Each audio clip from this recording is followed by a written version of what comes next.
एक स्थान पर एक मंदिर का निर्माण कार्य चल रहा था। सैकड़ों मजदूर काम में लगे हुए थे। तभी किसी संत का उधर से गुजरना हुआ और उन्होंने काम करते हुए एक मजदूर के पास जाकर पूछा कि भाई क्या कर रहे हो?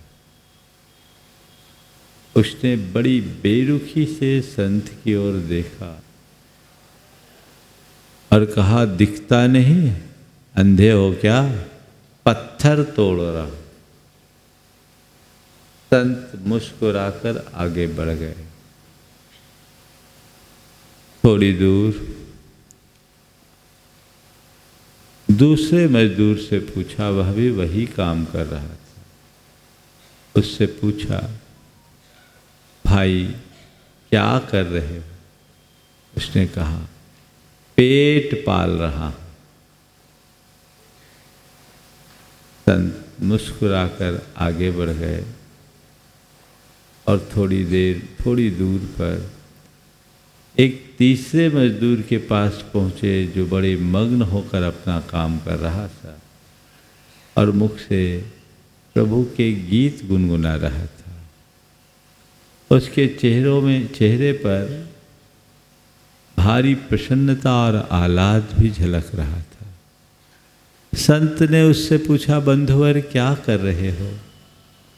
उसने भाव विभोर होकर कहा, मंदिर बना रहा हूं, भगवान का मंदिर बना रहा हूं। तीनों एक ही काम कर रहे हैं, लेकिन तीनों की प्रतिक्रिया अलग अलग है। एक में बेरुखी है, एक में बेबसी है, तो एक में भाव विवलता है। हम आप सब जीवन जीते हैं, हमें देखना है कि हम जीवन कैसे जीते तो सब है, पर कुछ लोग हैं जो पूरा जीवन बेरुखी से जीते हैं। कुछ लोग हैं जिनके जीवन में केवल बेबसी झलकती है, पर बहुत कम लोग हैं जो पूरा जीवन भाव विवलता के साथ जीते हैं, जीवन का रस ले पाते। जीवन हमें मिला है, जीना हमें है और हम जी भी रहे हैं और एक दिन जीकर अपना जीवन पूरा भी कर देंगे।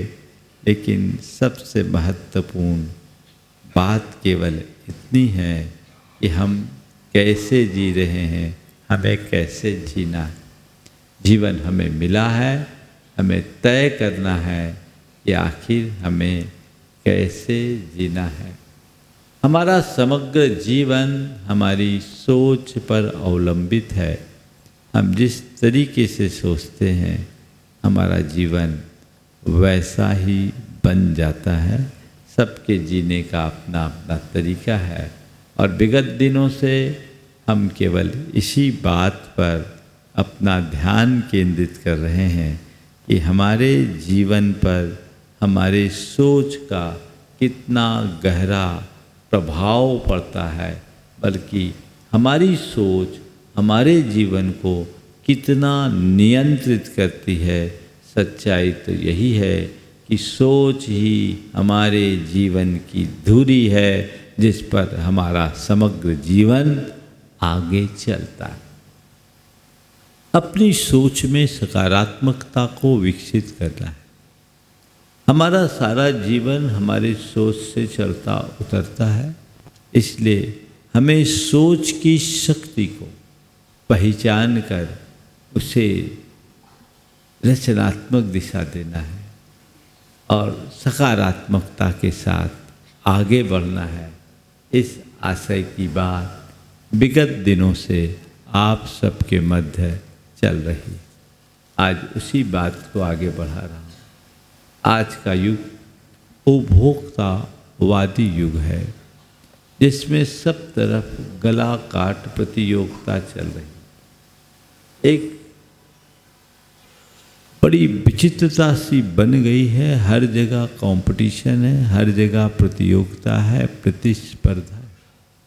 इस प्रतियोगी और प्रतिस्पर्धी दौर में अपनी सोच को संतुलित और सकारात्मक बनाकर हम कैसे चलें?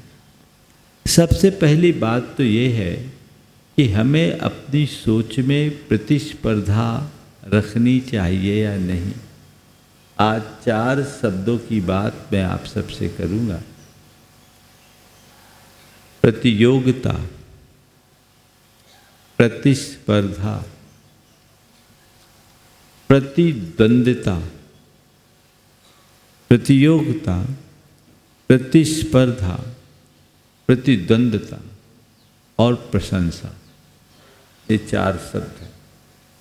प्रशंसा, प्रतिस्पर्धा, प्रतियोगिता और प्रतिद्वंद्विता। हम चारों स्थिति को देखें और चारों प्रकार की मानसिकता लोगों के अंदर होती है।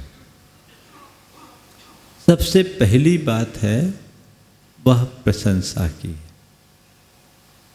हर व्यक्ति प्रशंसा चाहता है कि नहीं? चाहता है कि मेरी सर्वत्र प्रशंसा हो। संत कहते हैं एक बात गांठ में बांध के रखो कि प्रशंसा चाहने से प्रशंसा कभी नहीं मिलती, और प्रशंसनीय कार्य करने वाला सतत प्रशंसित होता है। अपने मन से पूछो कि मैं प्रशंसा तो चाहता हूँ, पर जो कुछ करता हूँ उसमें कितना प्रशंसनीय है? कभी सोचा? प्रशंसा चाहने मात्र से क्या होगा? जो प्रशंसनीय कार्य करते हैं उनकी प्रशंसा अपने आप होती है, और जो केवल प्रशंसा के भूखे होते हैं लोक में उनकी आलोचना होती। और मैं आपसे कहता हूँ प्रशंसा प्रिय है तो मैं आपसे सहमति देता हूँ, आप एक काम कीजिए, औरों की प्रशंसा करने की आदत डाल दीजिए। जिसकी सोच सकारात्मक होती है वो औरों की प्रशंसा में कभी नहीं आघाता, और जिसकी सोच नकारात्मक होती है वो केवल खुद की प्रशंसा चाहता है। अगर आप औरों की प्रशंसा करने में तत्पर हो, आप औरों की प्रशंसा सुनने का भाव रखते हो, तो आप समझना आपके अंदर सकारात्मकता है।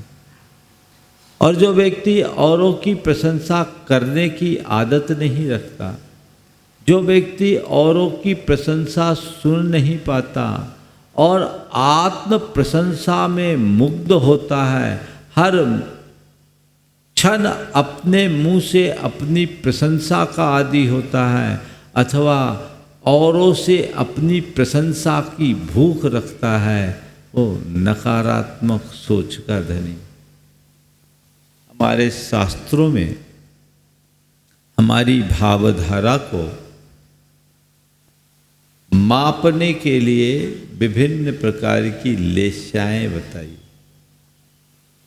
उनमें 3 अशुभ लेस्या हैं, कृष्ण नील कापोर, और 3 शुभ लेस्याएं हैं, पीत पद्म शुक्ल।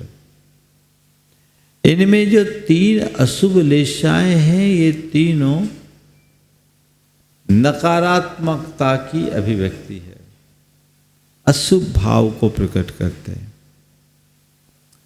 और ये उत्तरोत्तर गहरे हैं। कृष्ण नील कापोर सबसे जघन्य रूप कृष्ण का है, फिर नील, फिर कापोर।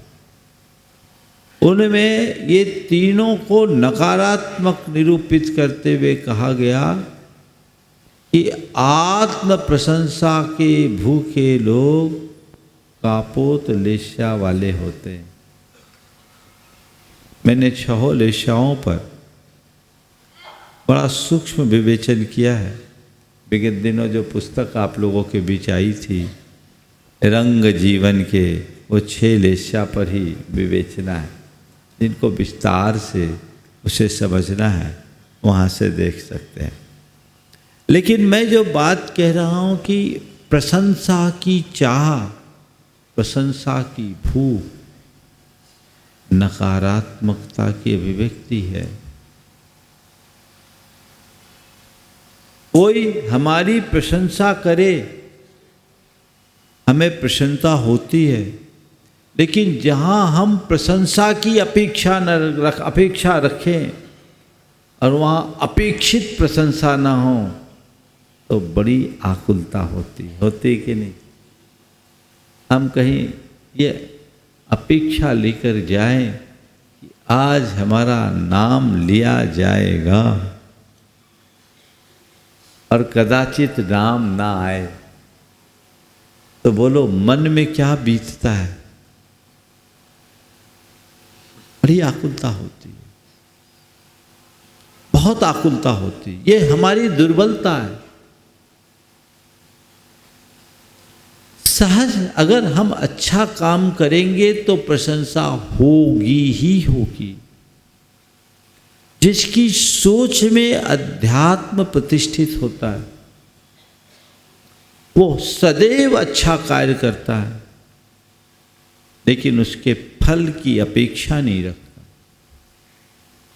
आप सबसे मैं यही परामर्श देना चाहूंगा, ऐसा काम करो कि जग में नाम हो। ऐसा काम करो कि जग में नाम हो, पर जग में नाम हो इसलिए कोई काम मत करो। नाम तो अपने आप होगा। अच्छा काम करने का आनंद तभी मिलेगा जब नाम की चाह मन में जुड़ जाती है, तो आनंद का जो स्वाद है वह भी फीका हो जाता है, क्योंकि कहीं ना कहीं कुछ ना कुछ हीनाधिकता होती। तो आज जो मैं बात कर रहा हूं प्रशंसा की, एप्रिसिएशन की, औरों की प्रशंसा करे पर संसा निज निंदा। आजकल होता आत्मसंसा और पर निंदा। मैं कई तरह के लोग मेरे पास आते हैं, मैं उन लोगों को कतई पसंद नहीं करता जो दूसरों की बुराई मेरे सामने करते। लोगों को नापने का मेरा ये पैमाना है, मैं बोलता कुछ नहीं पर समझ लेता हूँ। जो दूसरों की बुराई करता है मैं समझ लेता हूँ कि इसकी सोच का लेवल नीचा है, ये दूसरों को नीचा करके खुद को ऊंचा उठाना चाहता है। जिसके सोच का स्तर हल्का होगा वो यही करेगा, दूसरों को नीचे गिरा के खुद को ऊपर उठाने की कोशिश करेगा। और जिसकी सोच बड़ी होगी, जिसके सोच का स्तर ऊंचा होगा, वो खुद को ऊंचा उठाएगा, औरों को ऊंचा उठाना चाहेगा। कदाचित औरों को ऊंचा न भी उठा पाओ तो कम से कम नीचे गिराने का प्रयास तो मत करो। औरों की प्रशंसा न कर सको तो कम से कम आलोचना करने की आदत से तो बचो। बुराई करने की प्रवृत्ति बड़ी हीन प्रवृत्ति से बचिए, क्रिटिसाइज से बचिए। व्यर्थ आलोचना हमें कुछ भी नहीं देगी। औरों की प्रशंसा करने की आदत डालिए, और कहीं किसी की प्रशंसा हो तो प्रसन्नता का अनुभव कीजिए। अगर आपका सोच स्तरीय होगा, सकारात्मक होगा, तो ये दोनों बातें आप में आएगी। और सोच निम्न होगी तो आप में इन दोनों बातों का अभाव होगा। आप चाहते हैं कि घर परिवार में प्रेम बना रहे, आप चाहते हैं कि हमारे जीवन व्यवहार में समरसता बनी रहे, एप्रिसिएशन की आदत डालिए। भगवान महावीर से पूछा गया, वे भगवान व्यवहार में धर्म को कैसे उतारे? आप तो हमें सार में बता दो। हमारे पास पूजा पाठ करने की अनुकूलता नहीं है, हमारे पास व्रत उपवास करने की शक्ति नहीं है, हमारे पास माला जाप करने की स्थिरता नहीं है, और हमारे पास स्वाध्याय यजन याजन करने का समय नहीं है, फिर भी हम धर्म करना चाहते हैं। आप सब लोगों का सवाल है ना? कुछ नहीं है फिर भी धर्म करना चाहते हैं। तो भगवान ने कहा सबके पास धर्म करने की अनुकूलता, यदि मेरी बात चाहो। उन्होंने कहा ठीक, तुम्हें जो करना है सो करो। भगवान ने कहा मैं किसी काम के लिए नहीं रोकता, हर प्राणी धर्मी बन सकता है, हर प्राणी धर्म कर सकता है, बशर्ते वह धर्म के मूल स्वरूप को समझ ले। क्या करना? तो भगवान ने बड़ी सार में बात कही, जम इच्छसि अपनतो, जम चन इच्छसि अपनतो, जम इच्छसि अपनतो, जम चन इच्छसि अपनतो, तम इच्छा परस्सवीय इत्यगम जिन शासनम। जैसा तुम अपने प्रति चाहते हो और जैसा तुम अपने प्रति नहीं चाहते हो। घर परिवार में आप कोई भी अच्छा काम करे, उसकी आप प्रशंसा करते हो तो उसके हृदय में प्रसन्नता होती कि नहीं होती? और जब प्रसन्नता होती है तो प्रगाढ़ता बढ़ती है, प्रेम बढ़ता, आत्मीयता बढ़ती है और जीवन में समरसता आती कि नहीं? और कोई खूब खटे और कोई प्रशंसा न हो तो उसके मन में कसक तो रहती ना। एक सज्जन मेरे पास आए, बड़े समाज सेवी, डायनामिक पर्सनालिटी के धनी, समाज में बड़ा नाम, समाज में बड़ा नाम, व्यापार व्यवसाय सब कुछ उसने बहुत अच्छा किया, पूरे परिवार को स्टेबल करने में उसका रोल, और समाज के हर कार्यों में बढ़ चढ़ कर के हिस्सा लेने वाला, भागीदारी करने वाला।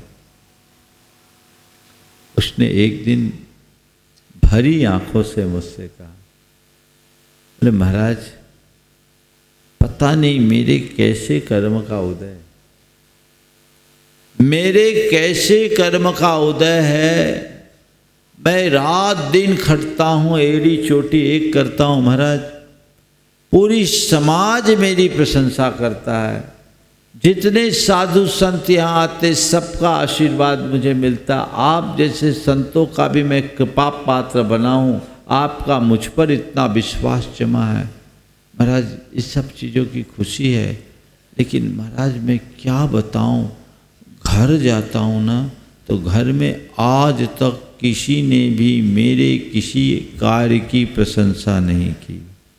मैं तरसता हूँ कि घर में मेरी प्रशंसा क्यों नहीं। महाराज मेरे कौन से कर्म का उदय, आंखों में आंसू, उसके अंदर की पीड़ा को प्रकट करने वाले, सब में प्रशंसा और घर में प्रशंसा नहीं। और उसने बात करते हुए आगे कहा, ये सब करते हैं इसमें क्या बात, ये तो इनकी जिम्मेदारी है, बड़े हैं तो करना ही चाहिए। बोले महाराज ये सुन करके तो और तकलीफ होती। मैंने उसे समझाया कि भाई तुम इस बात को लेकर बिल्कुल भी परेशान मत हो, तुम जो कर रहे हो वो करते रहो। तुम ये सोचो कि आज मेरा इतना पुण्य का योग तो है कि मैं अच्छा कर पा रहा हूँ और मेरी अच्छाई को समाज आंक रही है, मुझे गुरुजनों का आशीर्वाद मिल रहा है। परिवार में यदि प्रशंसा नहीं हो रही है तो ये सोचो कि परिवार वाले मेरी प्रशंसा न करके मेरा भला कर रहे हैं, क्योंकि वे भी प्रशंसा करने लगे तो कहीं मेरे मन में अभिमान न आ जाए तो मुझे सावधान कर रहे हैं। ऐसी सोच बना लो और ये सोचो कि वो तुम्हें तुम्हारी कमियों का एहसास भी करा रहे हैं। कहीं ना कहीं मैं कमज़ोर हूँ, उसे तो मैंने समझा दिया, लेकिन जो वास्तविकता है उसे नकारा नहीं जा सकता। ऐसी स्थितियाँ कई लोगों के साथ होती है। तो मैं आपसे कहूँगा कि प्रशंसा की चाह मत रखो, लेकिन लोग प्रशंसा की चाह से मुक्त नहीं होते। इसलिए कोई भी प्रशंसनीय कार्य करे तो उसकी प्रशंसा में कोई कंजूसी मत करो। ये रास्ता अंगीकार अच्छे से करिए, आगे बढ़िए। आज पश्चिम में इस बात पर बहुत काम हो रहा है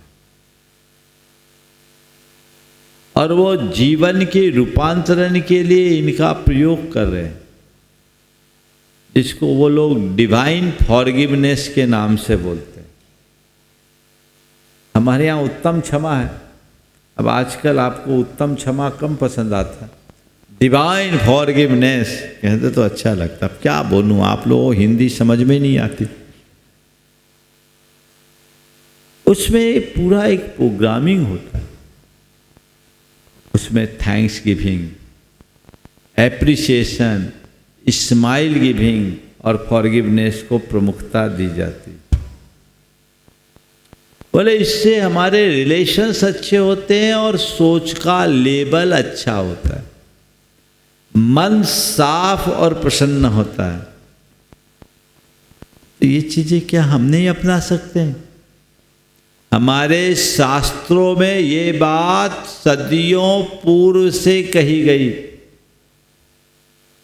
सत्वेषु मैत्रीम गुणिषु प्रमोदम क्लिष्टेषु जीवेषु कृपा परत्वम माध्यस्थ भावम विपरीत वृत्तौ सदा ममात्मा विधातु देव। रोज हम प्रार्थना में बोलते हैं कि नहीं? गुणिषु प्रमोदम, प्रमोद भाव है क्या? गुणी जनों को देख हृदय में मेरे प्रेम उमड़ा। अच्छा कार्य करने वालों की अच्छाई की प्रशंसा जरूर करो। आजकल दो तरह के लोग ज्यादा मिलते हैं,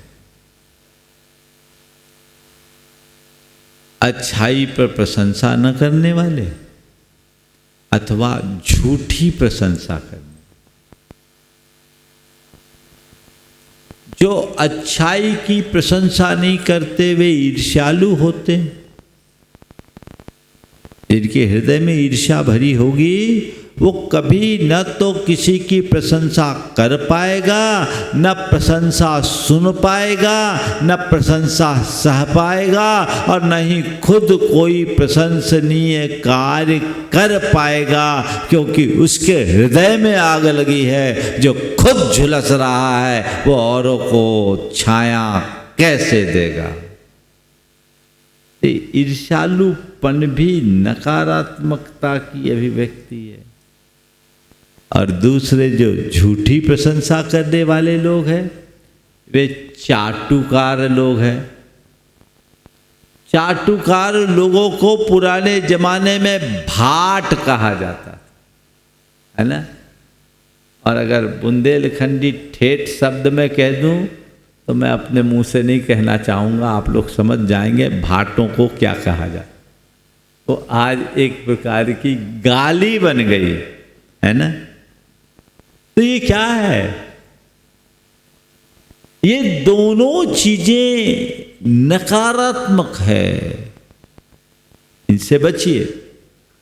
झूठी प्रशंसा भी मत कीजिए और प्रशंसा के अवसर से भी मत चूकिए। इसे अपने जीवन का एक ध्येय बना लीजिए। देखिए जीवन में कैसा आनंद आता है। और आत्म प्रशंसा से बचने का प्रयत्न, अपने मुंह से अपनी प्रशंसा करना अच्छी बात नहीं होती। मेरे गुणों का अगर कोई और बखान करे तो वह मेरी उपलब्धि है, और मुझे खुद अपने गुणों के बारे में कहना पड़े तो ये मेरी दुर्बलता है। मेरी दुर्बलता है, यानी मेरा काम कमजोर है तब तो मुझे बताना पड़ रहा है।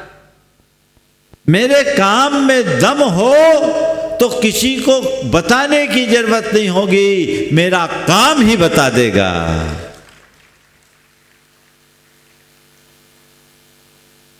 ये बात अपने जीवन में घटित करनी चाहिए। तो बात तो मुझे 4 करनी थी, अभी बात तो प्रशंसा में ही पूरी होते दिख रही। इसी को पूरी कर देता हूँ, इसी में 4 बातें आपको दे देता हूँ। अब मुझे भी 4 महीना चलाना है तो बातचीत करने का जरिया तो बनाए रखना है ना। आज की बात को, 4 बातों को अपने अंदर आत्मसात करो। प्रशंसा करने की आदत डालना,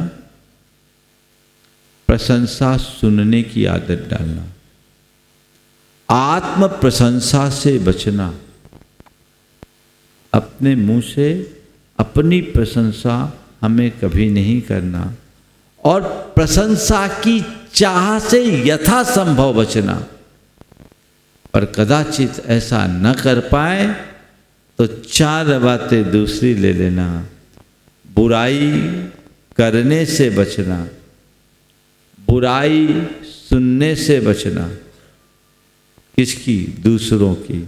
बुराई करने से सुनना बचना, बुराई सुनने से बचना, और खुद की कोई बुराई करे तो उसे बुरा मत मानना, अपनी बुराई को सुनने की सामर्थ्य विकसित करना। यदि ये बातें जीवन में घट जाए तो जीवन का काया पलट है।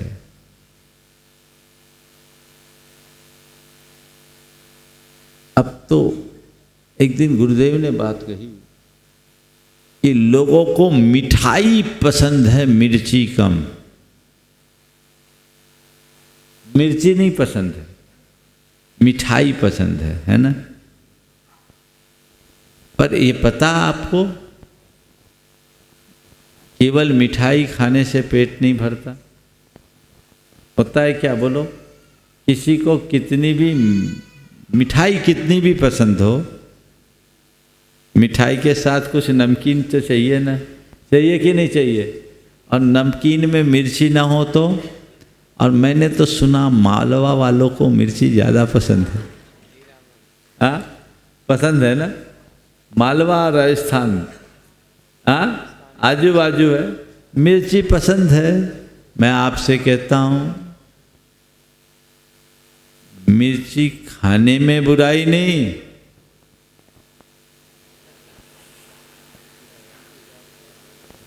समझ गए बात को? बहुत समझदार। हाँ, मिर्ची खाने में बुराई नहीं, मिर्ची लगाने में बुराई है। तो मिर्ची खाने का मौका है, मिर्ची खा लो, कोई बुराई नहीं। मिर्ची खिला दो तो भी बुराई नहीं। मिर्ची लगनी नहीं चाहिए और मिर्ची लगानी नहीं चाहिए।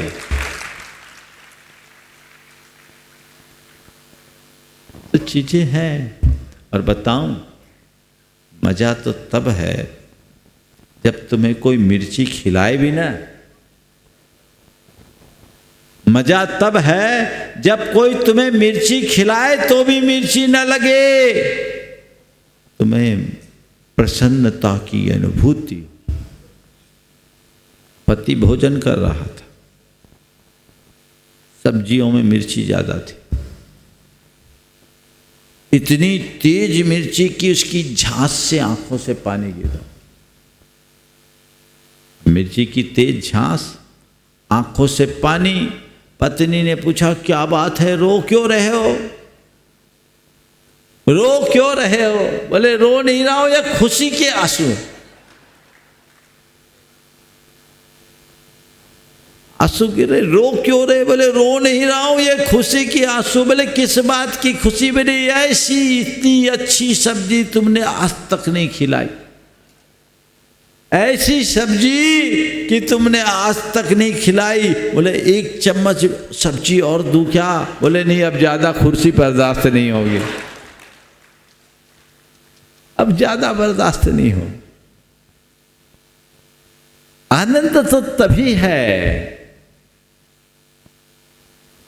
चीजें अगर उल्टी भी हो और यदि हम अपनी सोच सीधी रखें तो उल्टी चीज भी सीधी बन सकती है। लेकिन क्या करें, आप अपनी सोच को सीधी करने के जगह दिन भर उल्टा सीधा करते रहते। सोच सीधी बना लो, उल्टा सीधा करने की नौबत ही नहीं आएगी। दृष्टि को बदलिए, व्यापक दृष्टि रखिए। एक बड़े उद्यमी ने अपने बेटे को, 10 साल के बेटे को ग्रामीण संस्कृति से परिचित कराने के ख्याल से एक दिन रात गांव के एक किसान के खेत में ले गए। पिता चाहता था कि बेटे को ग्रामीण संस्कृति का अच्छा अनुभव हो। वहां से लौट कर आने के बाद पिता ने बेटे से पूछा कि बेटा ये बताओ, किसान का जीवन तुम्हें कैसा लगा? वो लोग तो बहुत गरीब हैं, गरीबों का जीवन तुम्हें कैसा लगा? उसने कहा पापा हमसे अच्छा, हमसे अच्छा। बोले कैसे? बोले महाराज पापा अपने पास 10,000 स्क्वायर फुट का बंगला है और वहाँ हमने देखा उनके पास विशाल खुला खेत जिसकी कोई सीमा नहीं। हमारे यहाँ इम्पोर्टेड लाइट लगी है, उनके पास चांद और सैकड़ों सितारे। हमारे पास एक एल्सीशियन कुत्ता और हमने देखा उनके यहाँ 5-7 कुत्ते थे। हमारे यहाँ एक छोटी सी स्विमिंग पूल और उनके लिए नहाने के लिए लंबी सी नदी। हमारे लिए हमारे पापा केवल संडे को मिलते हैं और उनके लिए उनके पापा 24 घंटे मिलते हैं। पापा हमें तो ऐसा लगा कि हमसे कहीं ज़्यादा अच्छे वे हैं। पिता ने अपने बेटे की सकारात्मकता को देखकर उसे हृदय से लगा लिया और कहा बेटा मुझे इस बात का फक्र है कि तेरे जैसा सकारात्मक बेटे का मैं पिता हूँ। एक 10 साल के बच्चे के अंदर भी ऐसी सकारात्मक प्रतिक्रिया हो सकती है। अगर दूसरे नज़र से देखता तो ये कह सकता था अरे इनके जीवन में घोर अभाव है, अल्पता है, ये बड़े गरीब हैं। लेकिन बंधुओं, गरीबी और अमीरी का संबंध बाहरी संपन्नता और विपन्नता से नहीं, भीतरी सोच से है। जिसकी सोच घटिया है वो गरीब है, और जिसकी सोच बढ़िया है वही अमीर है। और जो अमीर बनते हैं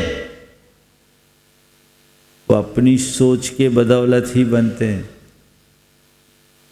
छोटी सोच रखने वाला है ना, 10-5 के जोड़ घटाओं में ही लगा रहता है। और जिसे ऊंचाई छूना है वो सीधे बड़ी बड़ी छलांग लगाता है। बड़ी सोच के बिना आप आगे बढ़ ही नहीं सकते। एक बार मैं भिंडर में था, तो भिंडर में मैंने अपने एक प्रवचन में कहा कि तुम लोग चवन्नी खोजने में अठन्नी का तेल जलाते हो। तुम लोग चवन्नी खोजने में अठन्नी का तेल जलाते हो, और मैं चवन्नी का काम अठन्नी में कराकर रुपया बचाने की कला सिखाता हूं। फिर से बात सुनो कि तुम लोग चवन्नी खोजने में अठन्नी का तेल जलाते हो, और मैं चवन्नी का काम अठन्नी में कराकर रुपया बचाने की कला सिखाता हूँ। प्रवचन हो गया। इसी प्रवचन के मध्य अशोक जी पाटनी आके बैठे, सभा में पीछे बैठे थे, थोड़ा लेट आए थे। प्रवचन चल ही रहा था और ये बात मैंने उनके सामने की। प्रवचन पूरा होने के बाद वो मेरे पास आए और बोला, महाराज जी आज आपने जो बात कही मैं वो बात करके आया, वो बात करके आया। क्या हुआ? बोले महाराज जी वंडर सीमेंट का एक्सपेंशन था, कॉन्ट्रैक्ट देने की बात थी, हमारी बोर्ड ने मीटिंग की, बोर्ड में मैं भी था। एक लोकल कॉन्ट्रैक्टर 26 करोड़ में काम कर रहा था और वही काम L&T वाले 35 करोड़ में कर। मैंने 26 करोड़ का काम 35 करोड़ में कराने के लिए निर्णय दिया कि हमें L&T से करना। 9 करोड़ का सीधा नुकसान। बोर्ड के सारे सदस्यों ने एक साथ कहा कि भाई साहब ये कैसे होगा, ये 26 में कर रहा है, ये 35 में कर रहा है, क्या मतलब? तो उन्होंने कहा ये बताओ जिसको तुम कर रहे हो उसके पास इंजीनियर्स कितने हैं, उसका मैकेनिज्म कैसा है? बोले अरेंज कर लेगा। बोले कितना दिन लगेगा? बोले 3 महीना तो लग ही जाएगा। चलो ठीक है, तो आज हम उसको काम देंगे, हमारा काम 3 महीना डिले होगा? बोले हाँ डिले होगा, उससे काम में थोड़ा विलम्ब भी हो सकता है। बोले ठीक है। अगर हम L&T को देते, बोले वो कल से ही काम शुरू कर सकता है, उसके पास सारा सेटअप है, सारी व्यवस्थाएं। तो उन्होंने कहा ये बताओ 700 करोड़ का लोन है, 3 महीना लेट होता है तो 3 महीने का इंटरेस्ट कितना होता है? इंटरेस्ट को जोड़ो, और 3 महीना हमारे फैक्ट्री डिले होती है तो प्रोडक्शन जब नुकसान होगा उसका इंटरेस्ट जोड़ो, अंतर आएगा कि नहीं आएगा? इसलिए छोड़ो, हमें किसी नौसिखियों को नहीं देना, L&T से ही काम कराना। और L&T से काम कराया और टारगेट से और 15 दिन पहले काम फिनिश।